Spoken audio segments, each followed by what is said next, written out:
ہم بیک ناظرین، ہم بریک میں جانے سے پہلے اپنی ملک کی اکانومی کو ڈسکس کر رہے تھے، آئی ایم ایف کو ڈسکس کر رہے تھے کہ آئی ایم ایف کس طرح سے جو ہے ہمارے ساتھ ڈیل کر رہا ہے، وہ کس طرح سے گورنمنٹ کو ٹائٹ کر رہا ہے اور اپنا جو گیون کمٹمنٹ تھی اس کے اوپر ان کو مجبور کر رہا ہے کہ اس کو پورا کیجئے. اور گورنمنٹ جو ہے وہ سوچ رہی ہے کہ شاید آئل اور ہمارے جو فیول سیکٹر ہے اور جو ہم پیٹرول ڈلواتے ہیں، ڈیزل ڈلواتے ہیں، اس کے اوپر شاید ٹیکسز لگ جائیں اور وہ اپنے ٹارگٹس کو اچیو کریں.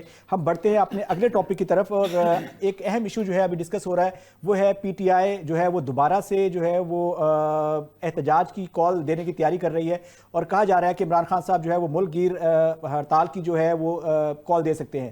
اس کے ساتھ ساتھ ان کو بھی ایک بڑا ریلیف بھی ملا ہے، جو ان کی ملاقاتیں بند کی گئی تھی اڈیالہ جیل کے اندر، وہ ان کو اجازت مل گئی ہے اور اب لوگ جو ہیں ان سے جا کے مل سکتے ہیں. تو اس گفتگو میں ہم شامل کرتے ہیں اشرف سہیل صاحب کو کہ ان کا کیا تجویز ہے اس کے اوپر پی ٹی آئی کے لیے، اور وہ کیا سوچتے ہیں کہ اس وقت جو پولیٹیکل سینیریو ہے ملک کے اندر، یہ رائٹ وقت ہے بینگ اے پولیٹیکل کارڈ کھیلنا، یا ابھی ان کو تھوڑا عرصہ اور خاموش رہنا چاہیے؟ دیکھیں اپنا علی اشرف، آپ کا جو سوال ہے نا اس کا جواب بھی آپ نے خود ہی دے دیا. اور پاکستان اس وقت ابھی جو ہم نے پہلے بڑی لمبی چوڑی بحث کی ہے آئی ایم ایف پر، پاکستان کی اکانومی پر اور دیگر جو مسائل ہیں پاکستان کے ان کے اوپر، اور ہم نے یہ بات بھی کی کہ اس وقت ضرورت ہے اکراس دا بورڈ جتنی بھی پولیٹیکل پارٹیز ہیں، خاص طور پر میں یہ یقین رکھتا ہوں اس بات پر علی اشرف یاد رکھیے گا کہ کسی بھی ریاست میں جو پولیٹیکل سسٹم ہوتا ہے اور پولیٹیکل پارٹیز ہوتے ہیں وہ ایک امبریلا کی طرح سے ہوتے ہیں، اس کے اوپر ایک چھت کی طرح سے ہوتے ہیں، باقی سارا کچھ اس کے نیچے ہے.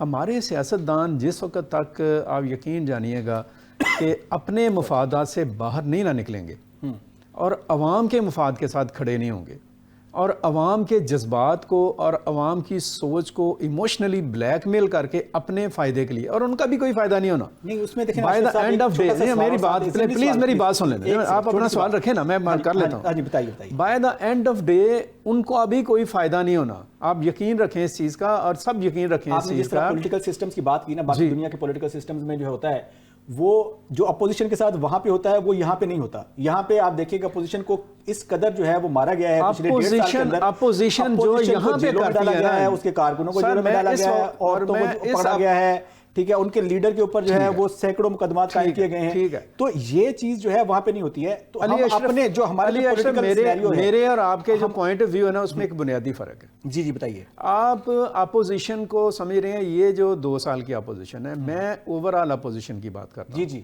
میں وہی بات میں آپ کو ایک بات بتاؤں کہ پاکستان کی اپوزیشن نے جب سے پاکستان بنا ہے اور جب سے پاکستان نئے سرے سے بنا ہے 1971 کے بعد، پاکستان کی جو اپوزیشن ہے وہ قومی اتحاد، شاید 2018 کی بات کر رہے ہیں. نہیں بھائی، میں نیا پاکستان تو وہ اللہ رحم ہی کرے، وہ اچھی بات ہے. مطلب بات کرنے کا یہ ہے کہ جب اس میں جو اپوزیشن ہے، اس اپوزیشن کی آپ مجھے بتائیں کہ قومی اتحاد نے کیا کام کیا جس کے نتیجے میں مارشل لا آ گیا. اس کے بعد آپ 1988 سے لے کر 1999 تک کی اپوزیشن کو دیکھیں، بے شک وہ مسلم لیگ کی اپوزیشن ہے یا پیپلز پارٹی ہے، اور پھر 2008 سے لے کر اب 2024 ہے. ان تمام اپوزیشنز کو دیکھ لیں آپ. ان اپوزیشنز نے، آپ مجھے بتائیں کہ ان کی جو آپ جو کمپیریزن کرتے ہیں کہ اپوزیشن پر بڑا ظلم ہو رہا ہے، میں تو اس 2 سال میں اس کو بریکٹ نہیں کر رہا. اپوزیشن نے پاکستان کو نقصان پہنچانے میں کتنا بڑا رول پلے کیا ہے. ٹھیک ہے. پاکستان کے عوام کا جو سیاسی شعور ہے اس کی بیداری میں کیا رول پلے کیا ہے. پاکستان کی جو اقتصادیات ہے اس کو سٹرینتھن کرنے میں اپنی حکومتوں کا کتنا ساتھ دیا ہے. ایکچوئل میں پرابلم جو ہے نا یہاں پہ، میں ابھی آپ کو جو میرا پوائنٹ آف ویو، آپ اس بریکٹ سے نکل جائیں پلیز، وہ آپ 2 سال کے بریکٹ سے نکل جائیں. آپ کی نظر میں صرف وہی اپوزیشن ہے. میں وہ بھی نہیں بات کر رہا، میں اس سے بھی تھوڑی بنیادی بات یہ کرنا چاہتا ہوں کہ ہمارے ہاں جو پولیٹیکل ایلیٹ ہے، چاہے وہ کوئی بھی پارٹی ہے، چاہے وہ پی ٹی آئی ہے، آپ اس طرف آئیں نا، میں تو پہلے بھی یہ کہہ چکا ہوں، کوئی بھی پولیٹیکل ایلیٹ ہے جو اس وقت وہ ہر وقت حکومت میں رہتے ہیں. آپ خود آپ نے 50 سال کا ذکر کیا، 50 سالوں میں جو پولیٹیکل خاندان ہیں، خانوادے ہیں، وہی خانوادے جو ہیں ابھی تک 50 سالوں سے حکمران ہیں. کبھی وہ نون میں ہوتے ہیں، کبھی وہ پیپل پارٹی میں، کبھی وہ پی ٹی آئی کے اندر. تو بینگ سٹیزن آف پاکستان، پڑھے لکھے لوگ، ان لوگوں کو کب جو ہے شعور آئے گا اور یہ خود پولیٹکس میں کب آئیں گے؟ کیونکہ جب تک یہ نہیں آئیں گے اس وقت تک جو ہے یہ معاملہ ایسے چلتا رہے گا. اسی کے ساتھ ایک بات جوڑنا چاہتا ہوں، مجھے امید ہے کہ آپ اس سے ایگری کریں گے. میں اس وقت جو آج کی اپوزیشن ہے میں اس کی بات کرتا ہوں، اور اس کی سب سے بڑی پارٹی ہے متحدہ مجلس عملیہ، تحریک انصاف، جو بھی لوگ اس میں موجود ہیں، آپ مجھے ایک بات بتائیں کہ یہ ہر دوسرے دن احتجاج کرتے ہیں، ٹھیک ہے ان کا بنیادی حق ہے، جمہوری حق ہے کہ وہ احتجاج کریں، ان کو بھی پتہ ہے کہ پاکستان کی اقتصادیات کو کتنے سنگین اور گمبھیر چیلنجز ہیں، ان کے علم میں ہی ہے نا، اگر ان کے نہیں علم میں تو پھر ان کو حق ہی نہیں ہے کہ وہ سیاست کریں۔ آج میرا کویسچن جون صاحب وہ یہ ہے کہ کیا ایسا ممکن ہو سکتا ہے کہ عمران خان اور ان کے جو رفقا ہیں وہ ایک انیشیٹو لیں؟ یہاں پہ سوال آپ میرا سوال پورا ہونے دیں، آپ درمیان میں نہ کودیں پلیز۔ اچھا ٹھیک اوکے۔ وہ ایک انیشیٹو لیں کہ جناب پاکستان تحریک انصاف پاکستان کے لیے اور پاکستان کے عوام کے لیے پاکستان کی اکانومی اور اقتصادیات کے اوپر ایک لاہ عمل طے کرنے کے لیے تمام سیاسی جماعتوں کو دعوت دیتی ہے، وہ میزبانی کریں، ٹھیک ہے، چھوڑ دیں باقیوں کو، ایک ذمہ دار جماعت کی حیثیت سے وہ دعوت دیں، کیونکہ واقعی جو لوگ انصاف نے 2 سال کے اندر جتنی بھی احتجاج کی کالیں دی ہیں نا، اس کے اندر حکومت نے ان کو اجازت دی ہے جلسہ کرنے کی یا احتجاج کرنے کی، پھر جیسی وہ اجازت دے دیتے ہیں اس کے بعد وہ احتجاج میں پھنسے ہوئے ہیں۔ میں مارتے کیوں ہیں؟ میں کسی اور چیز کی طرف بات کر رہا ہوں، میں اور جب آپ یاد رکھیں، میں آپ کو کبھی آپ کو میں بھیج دوں گا خان صاحب کے بیانات کے، جب احتجاج ہو رہا تھا تو وہ کہتے تھے کہ یہ ملک کے لیے تباہ کن ہے، یہ ملک کے لیے نقصان دہ ہے، سڑکوں پر مت آئیں، احتجاج مت کریں۔ بالکل ٹھیک ہے، تو اب کیوں؟ ٹھیک ہے۔ اور دوسری بات جون سی وہ یہ ہے کہ حکومت، چلو یہ تو حکومت اجازت پھر بھی دے دیتی ہے اور بعد میں جو بھی کرتی ہے، حکومتوں کے تو یہ اوچھے ہتھ کنڈے ہوتے ہی ہیں، ٹھیک ہے۔ میں کسی اور طرف لے کر جانا چاہتا ہوں بات، یہ جو ملک گیر احتجاج ہے، اس سے ملک کو کیا فائدہ ہوگا، اس سے عام آدمی کو کیا فائدہ ہوگا، اس سے پاکستان کا جو ٹریفک ہے اس کو کیا، اس پہ اوپر کیا اثرات ہوں گے، اور اس کے نتیجے میں پاکستان کی جو پولیٹیکل ایٹماسفیئر ہے اس میں کتنی بے یقینی اور کتنی کشیدگی بڑھے گی۔ اور کیا میرا یہ کویسچن اور میری یہ تجویز بھی ہے آج کے اس پروگرام کے ذریعے سے، جہاں جہاں تک پہنچے، میں یہ مطالبہ کرتا ہوں پاکستان تحریک انصاف کی قیادت سے، متحدہ مجلس عمل کی قیادت سے، کہ دفاع کریں حکومت کو اور چھوڑ دیں باقی سب کو۔ آپ ذمہ دار ہیں، آپ مالک ہیں پاکستان کے، بینگ این اپوزیشن پارٹی، آپ پاکستان کے لیے، پاکستان کے عوام کے لیے، پاکستان کی اقتصادیات کے لیے گرینڈ ڈائلاگ کی آپ انیشیٹو لیں، اور جو معیشت کے اوپر ایک میثاق ہے اس کے لیے آپ آگے ہیں، اور یقینی طور پر آپ جو کریں گے اور آپ کے سگنیچر کے ساتھ جو چیز سامنے آئے گی، جو میثاق سامنے آئے گا، وہ ملک کی 85% عوام آپ کی اور 15% عوام جو باقی لوگوں کی، اس کے اوپر ان کا اتفاق ہوگا۔ اب آپ نے ایک سوال کیا، اس پر ہمیں بات کرنی چاہیے۔ آپ نے کہا کہ ان کے بیانات، میں آپ کو تقریباً ان کے 50 ایسی چیزیں بتا سکتا ہوں جہاں پہ انہوں نے پیپلز پارٹی کو اجازت دی، بلاول بھٹو نے کراچی سے اپنا احتجاج شروع کیا، پورا پنجاب گھومے اور اسلام آباد پہنچے۔ بار بار ادھر جا رہے ہیں، میں کہہ رہا ہوں فضل الرحمان 2 دفعہ اسلام آباد آئے، جو ہماری جو لبیک تھی وہ 2 دفعہ وہاں پہنچی، میں اس کے لیے تمغہ امتیاز اور جو کپ ہے بہت بڑا کپ میں آپ کو دے دیتا ہوں کہ تحریک انصاف نے بڑا اچھا کیا تھا، یہ حکومت بڑا گندا کر رہی ہے۔ میں تو تحریک انصاف کو اور بھی اچھا کرنے کی دعوت دیتا ہوں، اور میں امید کروں گا کہ اس کا کوئی رسپونڈ آئے، آپ بھی ان کے ترجمان کے طور پر رسپونڈ دے دیں، کوئی نہ کوئی بات ہونی چاہیے یار، یہ ہماری یہ تو ذمہ داری ہے نا۔ جی بالکل، آپ کی بات سے میں متفق ہوں، اور میں بھی آپ کی بات یہ کہوں گا، پی ٹی آئی جو دوست ہیں یا جو بھی ہماری پارٹی ہے پولیٹیکلی، وہ ان کو چاہیے کہ وہ باقی کسی کو نہیں ہے، شرم ہماری یہی کر کے لیے جو ہے ایک ایگریمنٹ کی بات ہو رہی ہے، آپ اس کی طرف آئیں، ملک کی ایٹ لیسٹ جو ہے اکانومی کے بارے میں کم سے کم یہ تو سوچیں۔ ملک کی اکانومی برباد ہو رہی ہے، ڈوب رہی ہے، نااہلوں کے ہاتھ میں ہے، نکمے لوگ چڑھے ہوئے ہیں، کوئی قابل لوگ باہر بیٹھے ہوئے ہیں، وہی کوشش کر لیں یار، دنیا میں تو کوشش تو ہونی چاہیے۔ تو ان کو میرا خیال ہے یار، یہ مساکے میں جمہوریت کو معیشت پر بھی ڈنڈے ماریں گے تو اور کیا؟ نہیں آپ نہ اتنا نہ کریں، چلے ہم دیکھ لیتے ہیں جی، وہ کر کے دیکھ لیجیے آپ، جب اس کے اوپر ڈنڈے مارنے کا وقت آئے گا میں خود آ جاؤں گا سامنے سر ڈنڈے کھانے کے لیے۔ صاحب جو ہے وہ آپ کو گارنٹی دے رہے ہیں کہ اس دفعہ میں سر ڈنڈے کھا لوں گا آپ کو اس کام کے لیے، آئے تو صحیح نہ کو اعلان کریں سامنے، ہمیں ہی پتا چلے کہ جناب یہ ملک کے لیے، عوام کے لیے بڑے مخلص اور پریشان ہیں۔ یار ایک ہی بات ہے کہ اس کو جیل میں نیلسن منڈیلا آپ کہتے ہیں 27 سال وہ جیل میں رہے ہیں، آپ رہ لیں گے 2-4 سال تک، کون سی ایسی بات ہے؟ چلے جی، یہ ایک ایشو ہے۔ دوسرا جو ہے اہم جو ایک خبر ہے وہ گردش یہ کر رہی ہے کہ سلمان اکرم راجہ صاحب کو جو جنرل سیکرٹری اپوائنٹ کیا گیا تھا پی ٹی آئی کا، وہ غیر آئینی ہے۔ اس کے اوپر بھی ہم ان سے تھوڑی سی جو ہے بات کریں گے کہ وہ کہتے ہیں کہ وہ ایک جگہ سے نکلتے ہیں اور دوسری جگہ پہ پھنسا لیے جاتے ہیں اور پھر ان کو گھسیٹا زیادہ جاتا ہے، مارا کم جاتا ہے. تو اشرف صاحب اس کے اوپر بتائیے گا کہ اب یہ بھی ایک غیر آئینی اقدام کیسے ہوگا؟ میں آپ کو نا ایک بڑا مزیدار واقعہ سناتا ہوں. اچھا ٹھیک ہے. وہ پنجابی کی جو BA کی کتاب ہے نا اس میں لکھا ہوا ہے. مختصر نا جلدی سے سنا دیتا ہوں. جی پلیز. ایک سردار جی سن تے مالیہ دینا سی انہوں نے. اچھا. وہ مالیہ انگریز اس کو بار بار نوٹس بھیجتا تھا، تو وہ نوٹس جب آتا تھا وہ اگنور کر دیتا تھا. اب وہ انگریز خود آ گیا اپنے سپاہیوں کو لے کر، اس کو انہوں نے پکڑ لیا. اور بھائی پیسے دو، کہتا دے دیتے ہیں یار، ہم کو بھاگ چلے. بدتمیزی بھی اس نے کی، بدتمیز تھا کافی زیادہ. انہوں نے کہا اس کو پکڑو، لٹکاؤ اس کو ذرا. اب انہوں نے مارنا شروع کیا اس کو.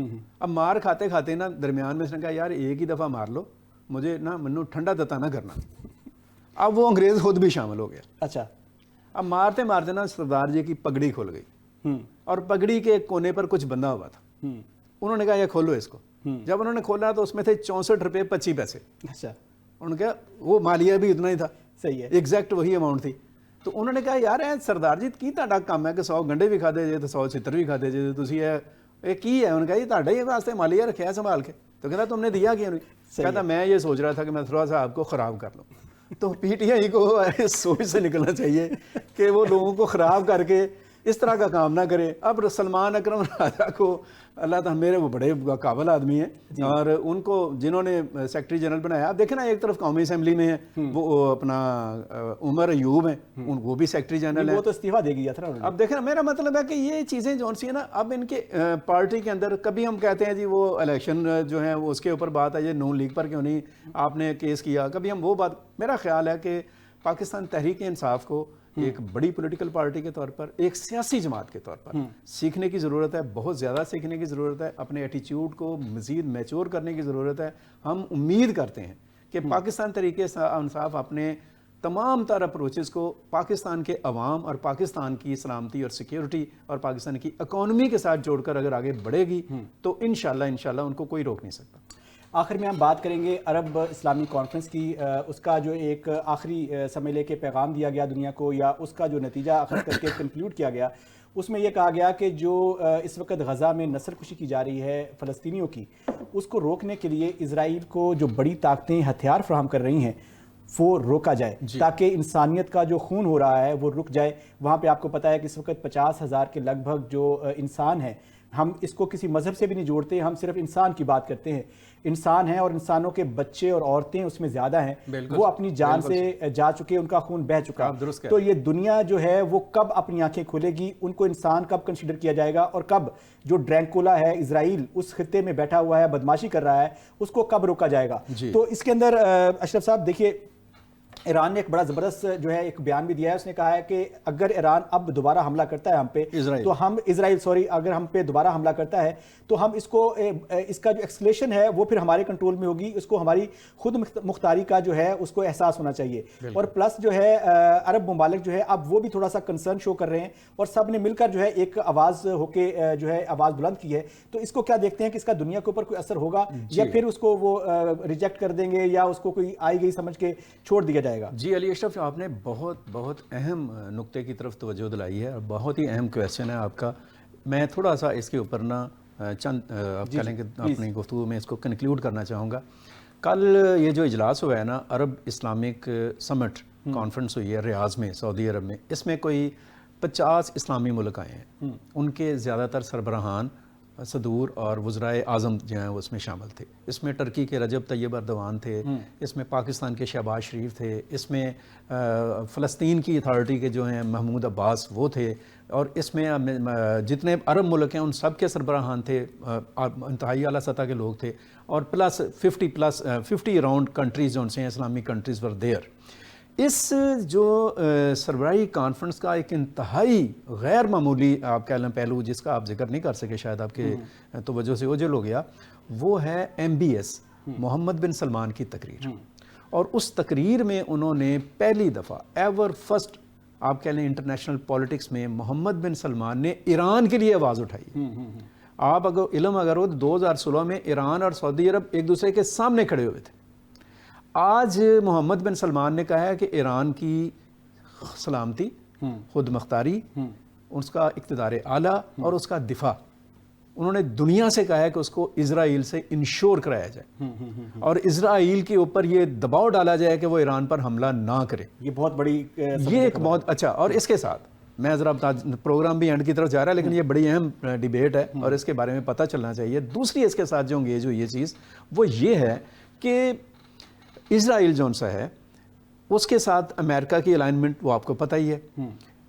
سعودی عرب نے جو بات کی ہے, سعودی عرب کی اس کانفرنس کے دوران سعودی عرب کے آرمی چیف تہران گئے ہیں, جس کا آپ کل ذکر بھی کر رہے تھے, ٹھیک ہے, اور ان کی ایران کے آرمی چیف اور اعلیٰ فوجی حکام سے ملاقات ہوئی ہے. اور کل ہی جو ایران کے صدر ہیں مسعود پزشکیان, انہوں نے فون کیا ہے MBS کو اور دونوں ملکوں کے درمیان بڑی اہم گفتگو ہوئی ہے. اب یہ جو سارا کچھ ہے اس کے پیچھے کیا ہے؟ اس کے پیچھے ایک طرف امریکہ ہے کہ الیکشن ہوئے ہیں اور ڈونلڈ ٹرمپ آ گئے ہیں, ٹھیک ہے نا, اور ہم اس شاید غلط فہمی میں ہیں کہ ٹرمپ شاید پتہ نہیں کیا کر ڈالیں گے, اور بہت سارے مسلمانوں نے ان کو ووٹ بھی کیا ہے, لیکن ٹرمپ جتنے اسٹرانگلی ٹائیڈ ہیں ود اسرائیل, آپ کو میں بتاؤں کہ پچھلے 3 دنوں میں 3 دفعہ دونوں کے درمیان بات چیت ہوئی ہے. نہیں بلکہ انہوں نے بیان بھی دیا تھا, آپ کو پتا ہے, اپنی کیمپین کے دوران کہ اگر مجھے میں ختم کر دوں گا پریزیڈنٹ تو پھر اس کا مطلب ہے اسرائیل ختم ہو جائے گا دنیا سے. ہاں جی, تو یہ بیسیکلی اب دیکھیں وہ 3 دفعہ 3 دنوں میں ان کے درمیان ٹیلی فونک گفتگو ہوئی, اور اس گفتگو میں جو میسج جا رہا ہے وہ یہ جا رہا ہے, وہ اسرائیل کو کہہ رہے ہیں یار کم مکا ہے, ختم کر یہ قصہ جو ہے, جس کو مارنا دھاڑنا ہے اس کو ختم کر دے تاکہ میں آؤں اور اس کے اوپر مٹی ڈالوں. دوسری طرف جو سعودی عرب اور ایران کے درمیان جو ریلیشن شپ ہیں ان کے پیچھے چین ہے, اور چین نے ایک بہت بڑا رول پلے کیا دونوں ملکوں کے درمیان پچھلے سال جو ان کے ٹائز ہیں ان کو ٹھیک کرنے کے لیے. تو ایک طرف چین ہے, ایک طرف امریکہ ہے, تیسری طرف اسلامک بلاک ہے, اور اب اسلامی بلاک کا جو ایک لیڈر ہے ایک بہت بڑا سعودی عرب, وہ ایران کے لیے آواز اٹھا رہا ہے. میں یہ سمجھتا ہوں کہ اس سے اگلے قدم کے طور پر جو اسلامی ملک ہیں, اگر اللہ تعالیٰ, میں بار بار کہتا ہوں کہ اگر وہ ہیں تو ان کو اپنی سوچ اور شعور کو اس نہج پر لے کر جانا ہوگا کہ وہ دنیا میں اپنے وجود کو ثابت کر سکیں, اور اس کے لیے وہ اسلامی دنیا تک محدود نہ رہیں. بہت شکریہ اشرف صاحب. Just one sentence only.